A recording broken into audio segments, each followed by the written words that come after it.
TypeScriptல இருக்க data modifiers பற்றி பார்க்கலாம். டேட்டா மாடிஃபயர்ஸ் அப்படின்றது நம்ம ஒரு கிளாஸில் ப்ராப்பர்ட்டிஸ் மெத்தட்ஸ்லாம் யூஸ் பண்ணுவோம்ல. ஸோ அதோட விசிபிலிட்டி செட் பண்ணுறது தான் டேட்டா மாடிஃபயர்ஸ். ஸோ இங்கே பார்த்தீங்கன்னா நமக்கு TypeScriptல 3 வேல்யூஸ் இருக்குது: பப்ளிக், ப்ரொடெக்டட், ப்ரைவேட். அது எப்படி யூஸ் பண்ணுறது பார்க்கலாம். இதை எக்ஸ்பிளைன் பண்ணுறதுக்காக நான் ஒரு பேஸ் கிளாஸ் வந்து பர்சன் அப்படின்னு ஒரு பேஸ் கிளாஸ் கிரியேட் பண்ணியிருக்கேன். அதில் நேம் அப்படின்ற ஒரு ஸ்ட்ரிங் வேல்யூ மட்டும் கொடுத்துருக்கோம். தென் கன்ஸ்ட்ரக்டரில் அந்த நேம் வந்து செட் பண்ணுறோம். தென் எம்ப்ளாயி அப்படின்னு ஒரு சப் கிளாஸ் வந்து கிரியேட் பண்ணியிருக்கோம் பர்சன் எக்ஸ்டெண்ட் பண்ணி. அதில் பார்த்தீங்கன்னா 2 மெத்தட்ஸ் இருக்குது. பிரிண்ட்டில் ஜஸ்ட் நேம் பிரிண்ட் மட்டும் பண்ணுறோம். சேஞ்ச் நேமில் நம்ம பேராமீட்டரில் நேம் வாங்குகிறோம். நேம் மீன்ஸ் ஒரு ஸ்ட்ரிங் வாங்குகிறோம், வாங்கிட்டு அதை நேமில் செட் பண்ணுறோம். ஓகே, ஸோ இந்த கிளாஸ் வச்சு நம்ம இந்த டேட்டா மாடிஃபயர்ஸ் வந்து எக்ஸ்ப்ளோர் பண்ணலாம். ஒரு ப்ராப்பர்ட்டி கிரியேட் பண்ணியிருக்கோம் அப்படின்னா அது பை டிஃபால்ட்டாகவே வந்து நமக்கு பப்ளிக்காக தான் இருக்கும். ஸோ பப்ளிக்காக இருக்கனால தான் நம்மளால் த்ரூ அவுட் வந்து கம்ப்ளீட்டாக ஆக்சஸ் பண்ண முடியுது. இப்போ நான் ஒரு ஆப்ஜெக்ட் கிரியேட் பண்ணுறேன். ஸோ இஎம்பி ஆப்ஜெக்ட் அப்படின்னு வச்சுக்கிறேன். New employee. ஸோ ஜான் அப்படின்னு நேம் கொடுத்துக்கலாம். இப்போ இதில் இஎம்பி ஆப்ஜெக்டில் இங்கே பார்த்தீங்கன்னா பிரிண்ட் அப்படின்னு ஒரு ஃபங்க்ஷன் இருக்குல்ல. ஸோ அதை வந்து இன்வோக் பண்ணுறேன். ஸோ இப்போ பார்த்தீங்கன்னா நமக்கு வந்து ஜான் அப்படின்னு பிரிண்ட் ஆகுதுல்ல. Okay, next EMP object dot நம்ம சேஞ்ச் நேம் வச்சுருக்கோம்ல. ஸோ சேஞ்ச் நேம் கொடுத்து நான் டெஸ்ட் அப்படின்னு கொடுக்குறேன். கொடுத்துட்டு நம்ம திரும்ப இஎம்பி ஆப்ஜெக்ட் டாட் பிரிண்ட் இருக்குல்ல. ஸோ அதை எடுத்து அப்படியே பேஸ்ட் பண்ணிக்கிறேன். ஸோ இப்போ பார்த்தீங்கன்னா நம்ம இனிஷியலாக ஜான் இருந்துச்சு, தென் அது டெஸ்ட்டுன்னு மாற்றிருக்கோம். அது வந்து ஒர்க் ஆகுது.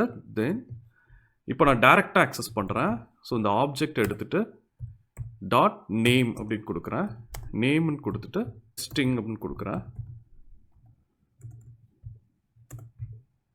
திரும்ப இந்த நேம் வந்து பிரிண்ட் பண்ணலாம். ஸோ இப்போ இங்கே 3 வேல்யூஸ் வந்து பிரிண்ட் ஆகிருக்கு. ஜான்றது நம்ம கன்ஸ்ட்ரக்டரில் வந்து செட் பண்ணுறோம். டெஸ்ட் அப்படின்றது நம்ம சப் கிளாஸில் சேஞ்ச் நேமில் வந்து செட் பண்ணுறோம். டெஸ்டிங்கிறது ஆப்ஜெக்ட் கிரியேட் பண்ணிவிட்டு நம்ம அதுக்கப்புறம் செட் பண்ணுறோம். ஸோ பை டிஃபால்ட்டாக பார்த்தீங்கன்னா நேம்க்கு வந்து பப்ளிக் அப்படின்ற டேட்டா மாடிஃபயர் இருக்கும். ஸோ இங்கே போயிட்டு நேம் இப்போ வந்து நம்ம எந்த டேட்டா மாடிஃபயர் கொடுக்கல.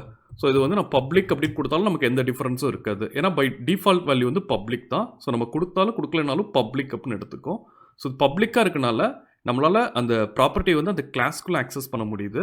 அதே மாதிரி சப் கிளாஸில் வந்து ஆக்சஸ் பண்ண முடியுது.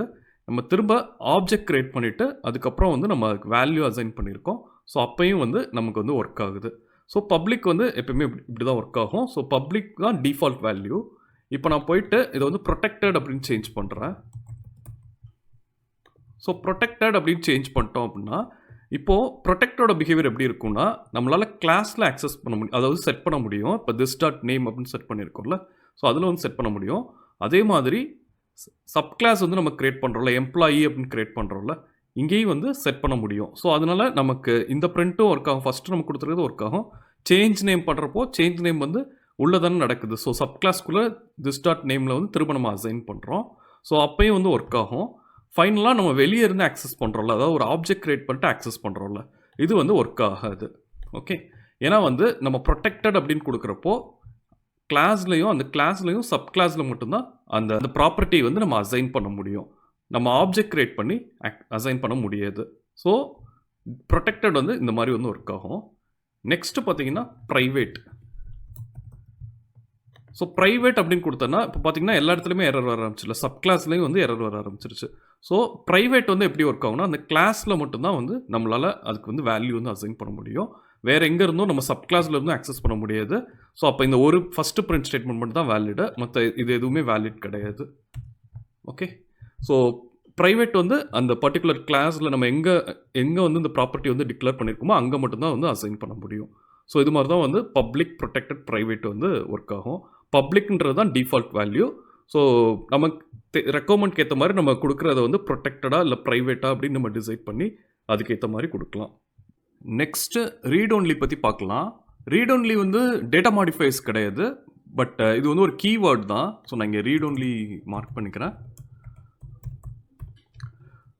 ஸோ இப்போ ப்ரைவேட்டுன்னு இருக்கதை இதை ரிமூவ் பண்ணிடுறேன். ஸோ ரிமூவ் பண்ணிட்டாலும் நமக்கு பப்ளிக் ஆகிடும்ல. ஸோ பப்ளிக்காக மாற்றிருக்கேன். இங்கே போயிட்டு நான் இப்போ ரீட் ஒன்லி அப்படின்ற கீவேர்டு வந்து கொடுக்குறேன் இந்த ப்ராப்பர்ட்டிக்கு. இப்போ ரீட் ஒன்லி அப்படின்ற கீவேர்ட் கொடுத்தோம்னா நம்ம வந்து இப்போ கன்ஸ்ட்ரக்டரில் வந்து வேல்யூ வந்து அசைன் பண்ணுறோம்ல. ஸோ ஒன் டைம் மட்டும் தான் அசைன் பண்ண முடியும். மற்ற எல்லா டைம்லேயுமே இப்போ பார்த்தீங்கன்னா இங்கே சேஞ்ச் நேமில் வந்து திரும்ப அசைன் பண்ணுறோம், பட் எரர் வருதுல்ல. ஸோ அதே மாதிரி தான் நம்ம வந்து ஒன் டைம் மட்டும் தான் வந்து அசைன் பண்ண முடியும். மற்ற எல்லா டைம் வந்து வேல்யூவை ரீட் மட்டும் தான் பண்ண முடியும், திரும்ப வந்து அசைன் பண்ண முடியாது. ஸோ ரீட் ஒன்லி கீவேர்டு வந்து அந்த மாதிரி ஒர்க் ஆகும். இது வந்து டேட்டா மாடிஃபையர் கிடையாது, பட் இது வந்து தனியாக ஒரு கீவேர்டு. ஸோ இந்த கீவேர்டு வந்து கிளாஸில் யூஸ் பண்ணலாம், இன்டர்ஃபேஸில் யூஸ் பண்ணலாம். நம்ம எல்லா இடத்துலையுமே இந்த காம்பினேஷன் நம்ம எங்கெங்கே ப்ராப்பர்ட்டிஸ் யூஸ் பண்ணுறோமோ அங்கெல்லாம் வந்து இந்த ரீட் ஒன்லி கீவேர்டு வந்து யூஸ் பண்ணலாம். இந்த வீடியோவில் ஏதாவது டவுட்ஸ் இருந்தால் எனக்கு கமெண்ட் செக்ஷனில் ஆட் பண்ணுங்கள், நான் உங்களுக்கு கிளாரிஃபை பண்ணுறேன். தேங்க்யூ.